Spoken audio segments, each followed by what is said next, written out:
श्रीमते श्रीवराहमहादेशिकाय नमः। श्रीमते श्रीरङ्गरामानुजमहादेशिकाय नमः। श्रीमते वेदान्तरामानुजमहादेशिकाय नमः। श्रीमते निगमान्तमहादेशिकाय नमः। श्रीमते भगवते भाष्यकाराय महादेशिकाय नमः। श्रीमते बगलभूषणमहादेशिकाय नमः। श्रीतरङ्गमहानन्दिनी हेमाब्जनायिका समेत श्रीदेवनाथपरब्रह्मणे नमः। श्री अलर्मेल्मङ्गा नायिका समेत श्री श्रीनिवासपरब्रह्मणे नमः। श्रीमान् वेङ्कटनाथार्य कवितार्किककेसरी वेदान्ताचार्यवर्यो मे सन्निधत्तां सदाकृति। சீரொன்றுதோப்புலு திருவேங்கடமுடையான் பாரொன்றச் சொன்ன பழமொழியுள் ஓரொன்றுதானேயமையாதோ தாரணியில் வாழ்வார்க்கு வானேரப்போம் அளவும் வாழ்வு. ஸ்ரீமதே நிகமாந்த மகாதேசிகாய நமஹ. சுவாமியினுடைய ரொம்ப அழகான கிரந்தமான தயாசதகத்தை நாம் அனுபவிச்சுருக்கோம். இதுகாரும் 11 ஸ்லோகங்கள் நமக்கு பிராப்தமாயிருக்கு. இது 11வது ஸ்லோகத்தே அனுச்சர சக்கியாதி குணாம் அக்ரேசேர போத விரச்சிதாலோகாம்னு சொல்லி இந்த சக்தி இத்தியாதி குணங்கள் எம்பெருமான குணங்கள் எல்லாம் இந்த தயை என்ற குணத்தை பின்தொடர்ந்து வரதுன்னு சுவாமி தேசிகன் சாய்ச்சார். இந்த தயையானது முன் செல்லும் போது அந்த தயைக்கும் முன்னாக ஒரு அருணோதய சூரிய உதயத்துக்கு அருணோதயம் போலே அந்த ஞானமானது அங்கு சென்று இந்த இடத்துக்கு தயை அனுகிரகம் பண்ண வேண்டும் என்று காட்டுவதனாலே அங்கு தயை அனுகிரகம் பண்ணி அந்த பக்தாளுடைய விக்னங்களை போக்குறாள்னு சொன்னார் சுவாமி தேசிகன். அதில் இந்த தயையானவள் தானே தோன்றியவளாகவும் தோன்றும் போதே அவரே ஸ்வயம் பிரபுவாகவும் சுயமாகவே பெருமையுடையவளாகவும் இருந்தாள்னு போன ஸ்லோகத்திலே சுவாமி தேசிகன் சாய்ச்சார். இப்போ இன்றைக்கு 12வது ஸ்லோகம் நமக்கு பிராப்தம். அபிநிகிலலோகசுரித முஷ்டிந்தயதுரித முர்ஜனாஜுஷ்டம் சஞ்சீவயது தயே மாம் அஞ்சனகிரிநாத ரஞ்சனி பவதி. அஞ்சனகிரிநாத ரஞ்சனி பவதி, ரஞ்சனியா இருக்காள்னு சொல்ற. பவதி நீ இருக்கிறாய், அஞ்சனகிரிநாதனுக்கு நீ ரஞ்சனியா இருக்கிறாள்னு சொல்ற. இந்த இடத்துல இந்த ஸ்லோகத்தினுடைய தாத்பர்யார்த்தம் என்னன்னு கேட்டால், இந்த லோகத்தில் உள்ள ஜீவாத்மாக்கள், அதாவது சில பேர் நிறையா புண்ணியம் பண்ணுவா, சில பேர் நிறையா பாபம் பண்ணுவா. சில பேர் தான் பாபம் பண்ணிட்டு ததனந்தரம் புண்ணியம் பண்ணி பாபத்தை கழிச்சுக்கிறவா இருக்கா. ஆனால் சுவாமி தேசிகன் நீங்கள் என்ன சொல்கிறேன்னா, நான் அபராத சக்கரவர்த்தியாக இருக்கேன். என்னென்னா நான் செய்த பாபங்கள் அவ்வளோ இருக்குது. இந்த லோகத்தில் யார் யார் புண்ணியம் பண்ணாலோ அவா புண்ணியங்கள் அனைத்தையும் புரிஞ்சும்படியானது நான் செய்த பாபம் இருக்குன்னு சொல்கிறேன். எவ்வளோ நெச்சான சந்தானம் பாருங்க. சுவாமி தேசிகன் ஒரு பாபம் பண்ணான்னு யாராவது சரித்திரத்தை பார்த்து சொல்ல முடியுமா? இல்லை அதேமாரி వ్యక్తి தான் சுவாமியாய் அந்த அவதார திசையிலே சுவாமி இருந்தாரா? இல்லையே. அதனால் சொல்கிறார், அவரே தானே நிறையா பாபம் பண்ணேன், என்னுடைய பாபமானது லோகத்தில் இருக்கக்கூடியதான அனைத்து புண்ணியத்தையும் தாண்டி உறிஞ்சிடும் அப்படின்னா என்னுடைய பாபம் பலியஸாக இருக்குன்னு சுவாமி தேசிகன் சாய்க்கிறேன். அப்போது இந்த தயாதேவியானவள் என்ன பண்ணுறா அப்படின்னா, எனக்கு அனுகிரகம் பண்ண வேண்டும் என்று பிரார்த்தனை இந்த பாசுரத்தில் சஞ்சீவது தயேமாம்னு சொல்கிறீங்க. அதனால அபிநிகில லோக சுச்சரித முஷ்டந்தய துரித மூர்ச்சனா துஷ்டம்னு முதல் 2 வரி சாய்ச்சார். என்னன்னா கர்மான குணமானது பாப புண்ணியங்கள் நிகழது நம்ம ஜீவாத்மாவுக்கு. எவனொருவன் நல்லது பண்ணான்னா அவனுக்கு பெருமாள் நல்லது அனுகிரகம் பண்ணுறார். யாரொருவன் தீமையே பண்ணான்னா அவனுக்கு தீமை தான் விளையும் என்பதானது மண்டோதரியினுடைய வாக்கியம். ராவணேஸ்வரன் நல்ல புத்திமான் அனுஷ்டாதா. அவருடைய அந்த ராட்சச வம்சத்தில் சாமவேதி சங்கீதத்தை ரொம்ப உயர்ந்த ஞானம் உள்ளவன். இப்படியெல்லாம் இருந்தும் அவனுடைய ஒரு கீழ்த்தரமான ஒரு சின்ன ஞானமானது, புத்தியானது அவனை அழிவு பாதையிலே கொண்டு சென்றது. அந்த அபச்சாரத்தை பொறுக்க முடியாததான ஒரு பெரிய அபச்சாரம் அப்படி பண்ணிட்டான். அதனால நமக்கு நல்லது பண்ணால் நல்லது நடக்கும். விபீஷணாழ்வான் எம்பெருமானை சரணாகதி அடைந்து எம்பெருமானுக்கு ஹிதம் பண்ணான். அதனால எது தர்மமோ அதை எடுத்து தமையனான ராவணேஸ்வரன்ட்ட சொன்னான். அவன் சொன்னதை ராவணேஸ்வரன் கேட்கல. அதனால் எந்த இடத்துல சத்விஷயம் இருக்குமோ அதனாலே அந்த ராமன் திருவடியை வந்து அடைந்தான். அதனாலே அவனுக்கு சுகிருதமானது இலங்கையை கிடச்சி. தட்சிணாவி பரிபத்தின புண்ணியலப்யாது சர்வோத்தரா பவதி தேவி தவாவதாரா அப்படின்னு சுவாமி தேசிகன் கோதாசுதில் சாய்கிறார். தனக்கு அடிபணிந்தவனுடைய அவன் ஆட்சி செய்யும் திசையை நோக்கி ஸ்ரீ ரங்கநாதன் பார்த்துன்னுக்க தெற்கு திசை நோக்கின்னு சொல்லியிருக்கார். அதை மாதிரி நல்லது பண்ணாலும் நல்லது கிடச்சி சுவாமி. இவன் கெட்டது பண்ணான், கெட்டது கிடச்சிது. வாலி வந்து கெட்டது பண்ணான், அவனா பெருமாள் தண்டனம் கொடுத்த ஓர் அம்பாலே வாலியை அடித்து திருத்தினான்னு சொன்னார். அப்போது பாபம் நிறையா இருக்கும்போது பனிஷ்மெண்ட் நிறையா கிடைக்கிறது. அதுதான் சொன்னார் இங்கே. அப்போது அந்த பாபத்தை நாம் போக்க வேண்டும் என்று சங்கல்பிச்சுண்டாக்கா புண்ணியம் நிறையா பண்ணணும். சரி சுவாமி, எனக்கு புண்ணியம் பண்ணுவதற்கு ஒரு ஹேதுவும் என்கிட்ட இல்லை, நான் எப்படி என் பாபத்தை போக்க முடியும் அப்படின்னு கேட்டுனாக்கா நல்ல ஆச்சாரியாள்கிட்ட போய் அடிபணிந்து இதுமாரி அடியன் பாபம் பண்ணிட்டேன் அப்படின்னு சொல்லி ஒரு பிராயச்சித்தத்தை தேடி பெரியவர்களை நமஸ்காரம் பண்ணி நம்முடைய பாபத்தை கொஞ்சம் கொஞ்சமாக கழிக்கணும். திருமங்கையாழ்வார் ரொம்ப அற்புதமாக சாய்கிறார். மானை கண்மடவார் மயக்கில் பட்டும் மாநிலத்து நானே நானாவித நரகம் புகும் பாபம் செய்தேன். ஒரு நரகம் சொல்ல, நானாவித நரகம், எத்தனை நரகம் இருக்கோ அத்தனை நரகத்திலையும் நான் விழும்படியானது நான் செய்த பாபமானது இருக்குன்னு சாய்கிறார் திருமங்கை மன்னன். மானை கண்மடவார் மயக்கில் பட்டியும் மாநிலத்து நானே நானாவித நரகம் புகும் பாபம் செய்தேன். இந்த ஸ்திரீகளுடைய யௌவனத்திலே நான் ஆசைப்பட்டு போனதுனாலே எனக்கு சரீரமானது ஒரு பாபக்கோட்டையிலே வந்திருக்கு. அதனாலே எத்தனை விதமான நரகம் இருக்கோ அத்தனை நரகத்திலும் நான் புகும்படியானது எனது கர்மா இருக்குன்னு சாய்ச்சார். அதான் அப்படின்னு சொன்னார். சரி சுவாமி, நல்லது செய்யலாமே அப்படின்னா, நலந்தான் ஒன்றுமிலேன் நல்லதோ ஒரு அறம் செய்து மிலேன் அப்படின்னார். அவர் வந்து ஸ்ரீ ரங்கநாதனுக்கு திருமங்க மன்னன் அந்த பிராகாரங்கள்லாம் அமைச்சு கொடுத்து திருப்பணிகள் செய்து ஆழ்வார் திருநகரிலேருந்து சுவாமி நம்மாழ்வாரை தன் திருத்தோள்களில் ஏழ பண்ணி கொண்டு வந்து திவ்யதேசங்களுக்கெல்லாம் ராஜதானி என்று சொல்லும்படியாக இருந்த ஸ்ரீரங்க க்ஷேத்திரத்திலே அத்தியன உற்சவத்தை, திருவாவிட உற்சவத்தை நடத்தி வைத்தார். அதற்கு முன்பு கொலை செஞ்சார், இது செஞ்சார், அது செஞ்சார், திருடி கொண்டு பெருமாளுக்கு எல்லாம் பண்ணார். அதனாலே அவருக்கு தான் தப்பு பண்ணிட்டோன்னு தோணித்து, அதனாலே ஒவ்வொரு திவ்யதேசமாக சென்று பெருமாளை நமஸ்காரம் பண்ணி இந்த பாபத்தெல்லாம் போக்கின்றி எம்பெருமான் திருவடியே சரண் நீயே சரணென்று ஆயரஞ்ச அஞ்சாமுன்னு பாடிட்டு போயிட்டார். அதான் சொன்னார், நான் ஒன்று நல்லதே பண்ணலன்னு அவரே சாதிக்கிறார். நலந்தானத்தனையும் நலந்தான் ஒன்றுமிலேன் நல்லதோர் அறம் செய்துமிலேன் நிலந்தோ நீள்முகிழ்சேன் நெறியா திருவேங்கடவா அலந்தேன் வந்தடைந்தேன் அடியேனை ஆட்கொண்டருளேன்னு திருமொழி பாசுரம். இவர் என்ன பண்ணன்னா, நான் நிறையா பாவம் பண்ணியிருக்கேன் சுவாமி, எப்பாவம் பலவும் இவையே செய்திடைத்தொழிந்தேன் துப்பான் இன்னடியே தொடர்ந்தேத்தபம் கிற்கின்றிலேன்னு சாய்ச்ச திருவேங்கடம் பாசுரத்தில்.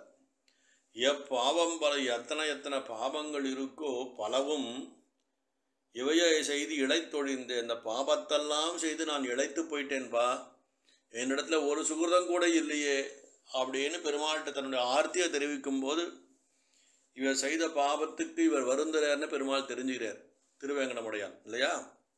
அதனாலே ஒரு கிஞ்சித் புண்ணியம், கிஞ்சித் பெரிவாளுடைய திருவடிய நமஸ்காரங்கள், கிஞ்சித் ஆச்சார கைங்கரியம், கிஞ்சித் பாகவத கைங்கரியம் நாம் பண்ணும்போது நம்மளோட இத்தனித்த பாவங்கள் கழியறதுன்னு பெரியவா சொல்கிறா இந்த இடத்துல. அப்புறம் சொன்னால் இந்த சுவாமி தேசிகன் சாய்ச்சாரிங்க முஷ்டியந்த துரித மூர்ச்சனா துஷ்டம்னு சாய்ச்சார். இது என்னன்னா, நான் பண்ண பாவங்களை ஒரு தராசிலே வச்சுட்டு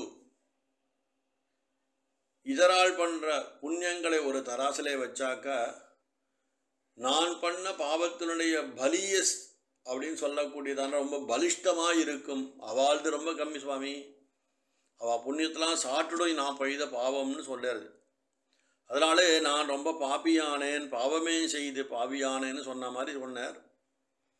அதன் மேலே இந்த கடல் போல் உள்ள புண்ணியம், சமுத்திரம் எவ்வளோ, சாகரம் எவ்வளோ பெருசு, அதில் எவ்வளோ ஜலசம்பதி மத்சங்கள்லாம் சஞ்சரிக்கிறது எவ்வளோ ஆழமானது அப்படின்னா அதை ஒரு புண்ணியம்னு வச்சுட்டாக்கா இந்த மொத்த சமுத்திர தீர்த்தத்தையும் அடியேன் செய்த பாபமானது உறிஞ்சி கொண்டு போயிடும்னு சாய்க்கிறார் வியாக்கியானங்களில் பெரியவா. அப்பேற்பட்டதான பாபத்தை அடியேன் செய்தேன் என்று சுவாமி தேசிகன் இந்த ஸ்லோகத்தை சாய்க்கிறார். வியாக்கியானம் அப்படி பண்ணுறா. என்னன்னா, சஞ்சீவயதுதய மாம் அஞ்சன கிரிநாதர் அஞ்சனி பவதி அப்படின்னு அடுத்த 2 வரி அவதாரம் பண்ணி வைக்கிறார் சுவாமி தேசிகன். நான் செய்த பாபத்தை போக்க வேண்டுமென்றால் ஒரு சஞ்சீவனி, ஒரு மூலிகை தேவைப்படுறது. எப்படி ஸ்ரீமத் ராமாயணத்தில் அவள் மூர்ச்சையாக விழுந்தபோது சஞ்சீவினி என்ற மலையை திருவடி கொண்டு வந்து அவளை மூச்சு தெளிவிக்கிறதுக்கு ஒரு உபகாரம் பண்ணார், அந்த மருந்தை கொண்டு வந்து.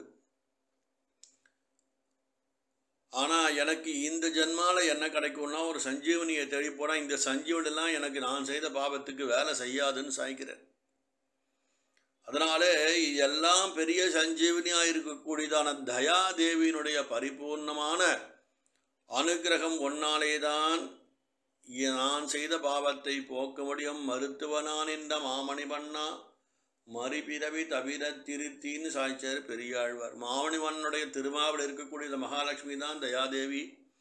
அவளுடைய கிடைக்கும் திருஷ்டி எனக்கு கிடைக்க வேண்டும்னு பிரார்த்தனை. இங்கே சஞ்சீவேதுதய மாம், அதாவது ஸ்ரீபாஷ்யத்தினுடைய மங்கள ஸ்லோகம் 2வது ஸ்லோகத்தில் சாய்க்கிறார். வியபகத பிராணாத்ம சஞ்சீவினீம் அப்படின்னு சூத்திரம் அந்த முதல்ல சாய்க்கிறார் வியாசத்தில். சஞ்சீவினின்னா ஒரு அருமருந்துன்னா, அருமருந்து சாப்பிட்டா எல்லா நோயும் போயிடும். அதனாலே நான் செய்த பாபம் மொத்தமும் போகணும்னு சொன்னாக்கா இந்த தயையாகிய சஞ்சீவினி எனக்கு கிடைக்கணும். சாதாரண மருந்தாலே அடியேன் செய்த பாபத்தை போக்குவது முடியாத காரியம். சஞ்சீவினியான அந்த மூலிகையானது எனக்கு முக்கியமாக இருக்குது அப்படின்னு சொன்னார்.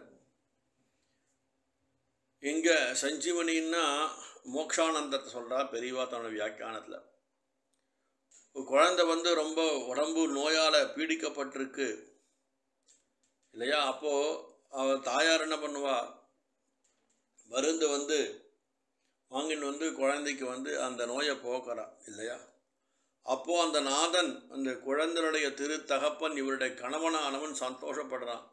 நம்ம ஏதோ காரியாலயத்துக்கு போயிருந்தோம், இதனோட குழந்தைக்கு தேக சுகம் இல்லை, என் பத்தினியானவள் அவளுடைய மருத்துவத்தை கூட்டுன்னு போய் அவளுக்கு நல்ல சிகிச்சை கொடுத்து குழந்தைய சரி பண்ணிட்டான்னு சொல்லும்போது என்னுடைய குழந்தை சுகமாக இருக்குது, அதுக்கு என் பத்தினி காரணமானான்னு சொல்லும்போது அந்த பாந்தத்துவத்தை கண்டு அந்த எஜமானன், இந்த கிரகத்தினுடைய எஜமானன் சந்தோஷப்படும். அந்த எஜமானன் தான் திருவேங்கடமுடையான். இவருடைய இந்த சஞ்சீவது தயேமாம் அஞ்சன கிரிநாத ரஞ்சனி பவதின்னு சொன்னார். அஞ்சன அந்த கிரிக்கு சொந்தமான திருவேங்கடமுடையானுக்கு இவர் ரஞ்சனியாக இருக்காள் அப்படின்னு சொன்னார். அதாவது அஞ்சனைன்னு சொன்னால் இங்கே ஹனுமனுடைய திருத்தாயாரை சொல்கிறதுன்னு பெரிய வியாக்கியானம் பண்ணியிருக்கா. அப்பேற்பட்டதான அஞ்சனகிரியை அவள் அந்த கிரியிலே தபஸ் பண்ணி ஹனுமனை குழந்தையாக பெற்றெடுத்தாள். அதை போல இந்த அஞ்சனகிரிநாதனுடைய பத்தினியான சஞ்சீவனியாகிய தயாதேவியே, நீ என் பாபங்களை போக்கி என்னை ரட்சிக்கின்றாய். என்னை நீ ரட்சிப்பது மூலமாக உன்னுடைய நாதனான வெங்கடேசநாதனை நீ மகிழ்விக்கின்றாய். அதனாலே இந்த தேசிகனான குழந்தை ரட்சிக்கப்பட்டது. நான் ரட்சிக்கப்படுவதாலே நாதனும் மகிழ்ச்சி அடைந்தான் அப்படின்னு இங்கே சொல்கிறார். அதாவது ஒரு நல்ல காரியம் பண்ணணும்னு சொன்னான். பெரியவா வந்து இந்த ஸ்ரீபாஷ்யத்தை வந்து அவளுடைய சம்பிரதாய ஆச்சாரத்திலே அடிபணிந்து கேட்டு குருமுகமான உபதேசம் பெற்று நித்தியம் ஆத்தலே அதை நித்திய பாராயணத்தில் கொண்டு வந்தவாளுக்கு அன்றையன்றை அவள் செய்யக்கூடிய பாபமானது கழியறது. பாப நிவர்த்தகம் பாஷ்ய பாராயணம் பாப நிவர்த்தகம்னு பெரியவா சொல்லியிருக்கா. அதான் பெரியவா அதெல்லாம் நித்திய அனுஷ்டானத்தில் வச்சுருந்தா. ஏன்னா அந்த சஞ்சீவினியாக இருக்குது, பாபத்தை போக்கக்கூடியதுனா ஒரு மூலிகையாகும் அருமருந்தாக இருக்குது. இந்த இடத்துல எப்பேற்பட்ட பாபத்தையும் போக்க வேண்டும் போக்கக்கூடியதாக மருந்தா இந்த தயாதேவி அந்த ஸ்தானத்தில் இருந்து என்னுடைய பாவங்களை போக்கினான்னு தேசிகர் இங்கே சாய்க்கிறார். பாபம் செய்யறதுக்கு பயப்படணும் முதல்ல. அதாவது எப்படி புண்ணியம் சம்பாதிக்கலான்னா, யாரோ ஒருத்தர் புஷ்பம் கட்டுற ஆற்றுல அவளால் சன்னதிக்கு போக முடியல, நம்ம சன்னதிக்கு போகும்போது நம்மள்ட்ட இந்த புஷ்பத்தை கொடுத்து எம்பெருமானிடத்தை சமர்ப்பிச்சிருங்கோன்னு அவள் ஒரு பிரார்த்தனை பண்ணும்போது அந்த புஷ்பத்தை நாம் கையிலே வாங்கி கொண்டு எம்பெருமான் திருவடியிலே அங்கே பட்டர் மூலமாக சமர்ப்பிக்கும் போது ஏதோ ஒரு புஷ்ப கைங்கரியான் நம்மளாலே பெருமாள் ஏற்றுக்கிறான். அந்த சமயத்தில் ஏதோ நாம் பண்ண சில பாபங்கள் கொஞ்சம் கழிஞ்சு போகும். இதுதான் கைங்கரியம். எம்பெருமானுக்கு தீபட்டு கைங்கரியம் பண்ணுறோம், வேதபாராயணம் சொல்கிறோம், அத்தியாபகம் சொல்கிறோம், திருமடைப்பள்ளி திருச்சாந்தரத்தை கொடுத்தல், இதை எத்தனையோ கைங்கரியங்கள்லாம் பெரிவா நியமிச்சிருக்கா நமக்கு. அப்போ பண்ணி அந்த பெரிவாள்கிட்ட நான் நமஸ்காரம் பண்ணும்போது ஆற்றுல 2 பெரியவா வந்தால் அவளை சேவித்து அபிவாதனம் பண்ணணும். இதெல்லாம் பண்ணுவதாலே நமக்கெல்லாம் அன்ற பாபங்கள் கிஞ்சித்து கழிஞ்சு போய் சில புண்ணியங்கள் நம்மகிட்ட வந்து சேர்றது இல்லையா. அதனாலே பாபத்தை செய்தா புண்ணியம் செய்யணும்னு சொல்லியிருக்கு. அப்போ தான் நம்முடைய ஆத்மா கடை தேரும். அதான் திருமங்க மன்னன் சொன்னார், ஆனை கண்வடவா நரகம் புகும் பாவம் செய்தேன், நலந்தான் ஒன்றுமிலேன் நல்லதோர் அறம் செய்துமிலேன், எப்பாவம் பலமும் இவைய செய்தலைத் தொழிந்தேன், துப்பா நின்னடியே தொடர்ந்தேர்த்துவன் கிற்கின்றிலேன், செப்பாதின்மரசு திருவேங்கட மாமலை அப்பா வந்தடியே அடியேனை ஆட்கொண்டருளேன்னு சொல்லி இந்த திருவேங்கடம் பாசுரத்தில் வந்து அற்புதமாக தான் செய்த பாவங்களெல்லாம் பட்டியலிட்டு காட்டுறார் திருமங்க மன்னன். அதற்கு என்னென்னா, அவர் எம்பெருமானுக்கு கைங்கரியம் பண்ண 86 உபதேசங்களுக்கு மேலே கால்நடையாக நடந்து போய் மங்களாசாசனம் பண்ணி 1084 பாசுரங்கள் நமக்கு அனுகிரகம் பண்ணியிருக்கார் பெரிய திருமொழியில். அதனாலே அந்த பாவையானது கைங்கரியம் பண்ணி தன் பாவத்தை அவர் வந்து தான் சம்பாதித்த பாவம் என்று அவர் சொல்லுவான பாவங்கள் எல்லாம் போச்சு. இன்றைக்கு ஆழ்வார் கோஷ்டியிலே கடைக்குட்டி ஆழ்வாராக வீட்டிருக்கார் இல்லையா. கார்த்திகை நாள் இறையவனே கார்த்திகைனால்னு சுவாமி தேசியன் மங்களாசாசனம் திருமங்க மன்னனை. அப்பேற்பட்டதான ஒரு ஆழ்வாரே கதறும் போது நாம் எல்லாம் எந்த மூளைக்கு இல்லையா. அதனாலே நாம் என்ன பண்ண வேண்டும், நம்ம முடிந்த அளவு புண்ணியம் பண்ணுறதுக்கு ஒரு பகவத் கைங்கரியம், ஆச்சார கைங்கரியம், பாகவத கைங்கரியத்தாலே நாம் செய்யும் நித்திய பாவங்களை கிஞ்சித் நம்மளை விட்டு நகைத்து தள்ளி கொண்டு போகணும். அதுதான் இந்த பாசுரத்துடையது. அபிநிகில லோக சுரித முஷ்டியந்த துரித மூர்ச்சனாதுஷ்டம் சஞ்சீவயது தயே மாம் அஞ்சனகிரிநாத ரஞ்சனி பவதி அப்படின்னு ஸ்லோகத்தினாலே லோகத்திலுள்ளவா செய்த மொத்த புண்ணியத்தையும் விழுங்கும்படியான இந்த எனது பாபம் இருக்குமா, நீ ஒரு சஞ்சீவினியாயிருந்து என் பாபத்தை போக்கி அதன் மூலமாக உன் நாதனாகிய வேங்கடநாதனையும் மகிழ்விக்கின்றாய் தயாதேவி அப்படின்னு. அதன் மூலமாக நான் உயிர்ப்பிக்கப்பட்டேன், நான் மூர்ச்சியாய் விழுந்துட்டு நான் செய்த பாபத்தாலே நீ என்னென்ன சஞ்சீவினி கொண்டு உன் தயையாலை எழுப்புவதாலே நான் உயிரோடு திரும்பி வருகிறேன்ற மாதிரி சுவாமி தேசிகனிங்க இந்த பாசுரத்தில் அற்புதமாக சாதிச்சுக்கார். அடியன் கவிதார்க்கிக சிம்ஹாய கல்யாண குணசாலினே ஸ்ரீமதே வெங்கடேசாய வேதாந்த குரவே நமஹ.